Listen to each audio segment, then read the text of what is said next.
Hello guys, welcome back. New vlog and second day. र आज म जाँदैछु कुलागाउँ मामाले घर र जाँदैछु बाटो यहाँ बिर्सेर कता कता हो पुरानो बाटो छ। म उता डाँडा जानु भने यहाँ झर्दैछु सोध्दै खोज्दै जाँदैछु। हेरौँ अवश्य पुग्नेवालामै छु। बाटो एकदम साह्रो छ। अब अहिले भनेको सबैतिर बाटो बनाएर छ।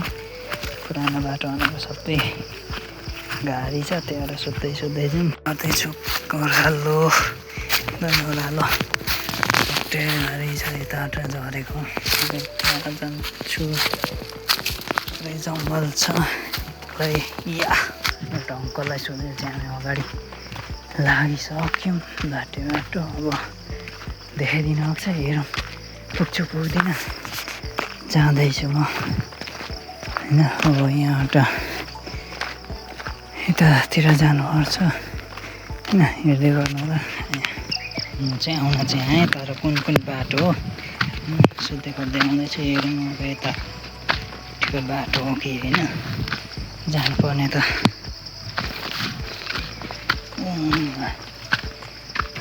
पऱ्यो तुपारेको यताबाट बाटो छ छैन सोध्दै उड्दै जाउँ। हेरौँ कस्तो रहेछ अवस्था हेर्दै जाउँ। बिर्सिसक्यो त बाटो। सो हामीले बाटो चाहिँ झरी आइपुग्यौँ। यहाँ पनि फेरि सोधेर अगाडि बढ्यो त्यही बाटो है। हेरौँ यस्तो छ बाटो चाहिँ। अब सबैतिर रोड बनिसक्यो। अनि यो मान्छे हिँड्ने बाटो अलिकति त्यस्तो छैन। कोही फाटाफुट्टा मात्र हिँड्ने हो। अनि यताको खेतबारी चाहिँ यस्तो छ पुरै। अब यति बेला हुँदैन पुरा बाँदर ल्याएर खाइदिइहाल्छ सबै। अनि यस्तै छ। बाटो जाँदैछौँ हामी। यहाँ तलतिर भन्नुहुँदैछ बाजेले है। एकदमै गलियो धेरै नै हिँड्ने छ। अब जमानामा पहिले सानो हुँदा त अब यति हिँड्ने जस्तो त लाग्दैन। तर अब अहिले सबै बाटोघाटो बनाएर चाहिँ यस्तो हिँड्ने धेरै लामो भएको छ। सो हामी यहाँ आराम गरेर अब ओह्रालो लाग्दैछौँ अझै। अनि अब एकछिन पछाडि चाहिँ उकालो चढ्नेवाला छौँ। अब त्यहाँबाट उकालो जाँदैछौँ। त्यहाँ पर पुल छ त्यहाँ हामी खिच्छु एकछिन फोटो भिडियो है। सो अब हामी तर्दैछौँ र अब यहाँ भनेको हामीले त्यो चढाउनु पर्छ। अब धेरै वर्षपछि फर्स्ट टाइम चढाउनु पर्छ होइन। मुहारी ढोग्नुपर्छ। हामीले ढोगी पनि सक्यौँ। अब यहाँबाट जानुपर्छ उकालो सिधै उकालो है। छ खोला यता भिड छ होइन। यता हामी तर्सकेको छौँ। तर्सकेको छैन अझै यत्रो बाटो छ। अब हामी जान्छौँ सिधा उकालो। यहाँबाट सिधा उकालो।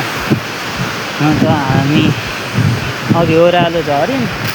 अब सिधै उकालो लाग्नुपर्छ।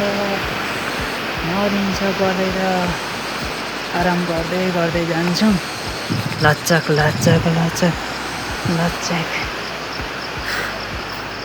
जेस मजा आयो। सो फोटो भिडियो खिच्यो त अब लाग्यो सिधै उकालो लाग्नुपर्छ।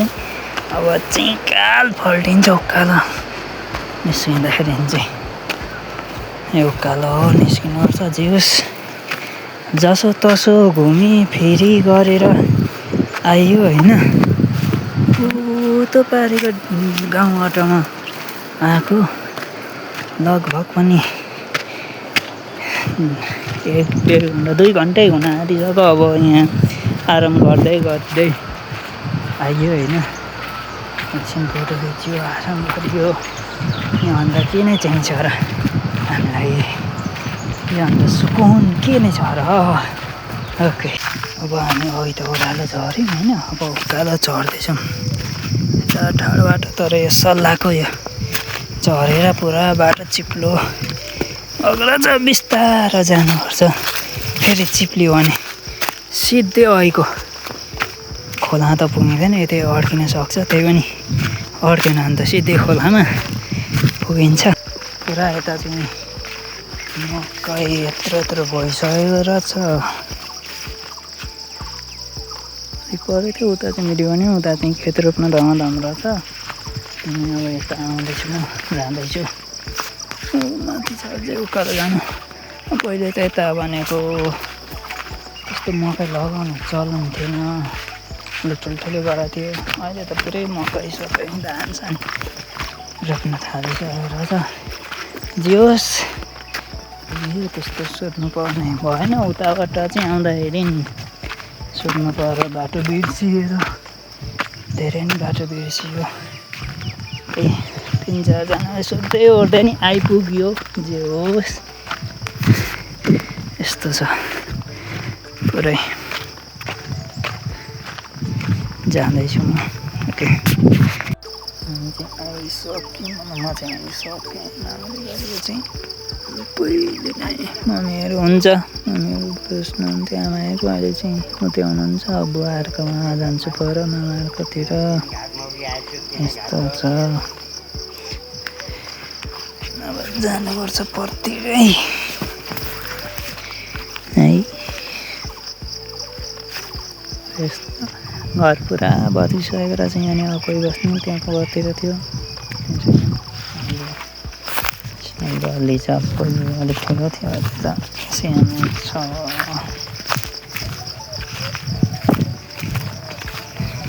काठीको बिरुवा हाम्रो बुवा यसको लागि सबको बुवाले पनि उडाउनुहुन्छ। हामी लामो यात्रापछि आइसक्यौँ मामाली घर। बुवाहरू यता बस्नुहुन्छ। यता चाहिँ केही पनि रहेनछ, पारी डाँडा खासै देखिँदैन। म यहाँ छु, यता मामा घर छ पछाडि। यता यस्तो भ्यू हुन्छ। जोस भ्यू चाहिँ दामी देखिरहेछ। या अब हामी भनेको यहाँको बसाइपछि भोलि पञ्चमीबाट छोरुम्बो जान्छौँ। छोरुम्बो पनि घुम्नेवाला छौँ। यिनीहरूमा चाहिँ एउटा एकदमै विशाल कतिले देख्नु आएको छ, कतिले देख्नु आएको छैन होइन। ठुलो डुङ्गो छ नि यहाँ ठुलो जान्छ, उता पनि ढुङ्गै छ। अनि यसमा चढ्छौँ।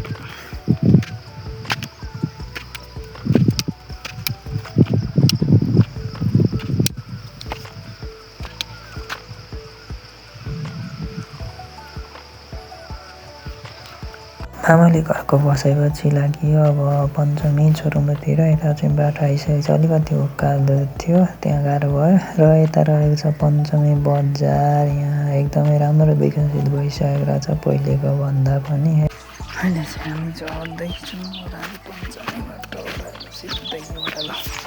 यस्तो छ बाटो, एकदमै छोड त जानु नै जोस् भ्यू छ, एकदमै राम्रो देखिरहेछ। फुल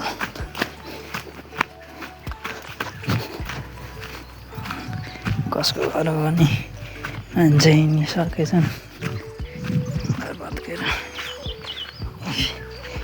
अगाडि हुनुहुन्छ बाबा, लिन आउनुको रहेछ। अन्त्यमा चाहिँ आइसक्यौँ। यता बाटो एकदमै गाह्रो छ।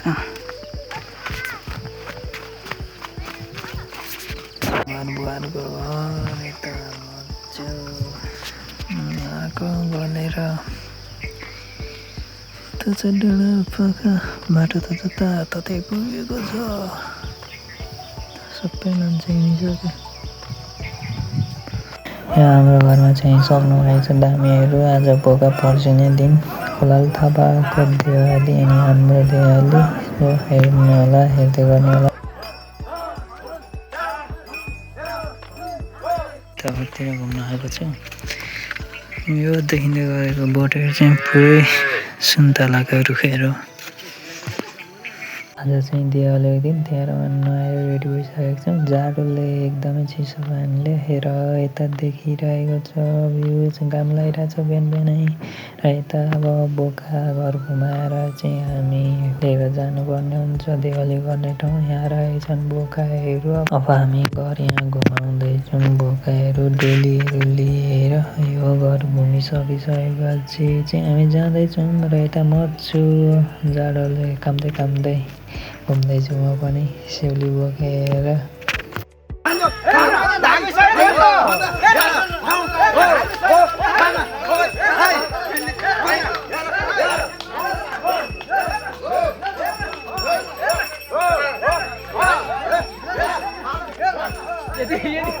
यता चाहिँ हुनुहुन्छ सबै घरको छोरी लिएर जानु हुँदैछ। र अब यता पछाडि भनेको चाहिँ बोकाएर लिएर आउनु हुँदैछ। यो रोड चाहिँ सबै छोडेर खेलाउँदै जान्छौँ। पछाडि धामेर आउनु हुँदैछ र हामी यता अगाडि छौँ। यो भनेको चाहिँ लिङ्गा बोकेर हामी अगाडि जाँदैछौँ। हामी चाहिँ गाजी घरमा आइपुगेर लिङ्गा र सोली घुमाउनु पर्ने रहेछ। यहाँ चाहिँ एकचोटि बोकाहरू चाहिँ त्यस्तो घुमाउनु पर्दैन, तलेर आएको छौँ बोकाहरू। र यता हुन्छ सबै धेरै घर हुन्छ, लगभग पनि 170 घर हुनुभएको छ भन्ने सुनिएको थियो। सबैजना आउनुभएको छ र हामी घुमाउँदैछौँ। यो चाहिँ भनेको अब गाजी घरमा घुमिसकेर त्यहाँ काम बोकासोका सबै मनाएर दिवाली गर्ने मेन ठाउँमा चाहिँ जानु हुँदैछ सोली बोकेर। अगाडि गाजा छ पुरै र यता पण्डित बाजेहरू दामीहरू सबै जानु हुँदैछ, सबै मिलाएर धेरै हुनुहुन्छ यता। यहाँ भनेको चाहिँ अगाडि त्यहाँ दामीहरूले के गर्नु हुँदै त्यहाँबाट यहाँ आएको चाहिँ बसेको छौँ, हेर्न सक्नुहुन्छ यति धेरै। र यता हामी दिवाली गर्ने ठाउँमा आइसकेको छौँ। दिवाली गर्ने ठाउँमा चाहिँ सोली बोकेर र धामी घुम्नु पर्ने रहेछ र यहाँ घुम्नु पनि हुँदैछ। यति रहेको धेरै छ माथि डाँडातिर सबैजना हुनुहुन्छ, यतातिर हामी छौँ। र अब चाहिँ दिवाली सकिन रहेछ, पानी परेर धेरै बिजोग पनि बनायो। जिउ ताता उडेर भयो भने सबैले हेरिराख्नु भएको छ, धेरै हुनुहुन्छ अझै पनि पानी परे पनि जिउ बनायो।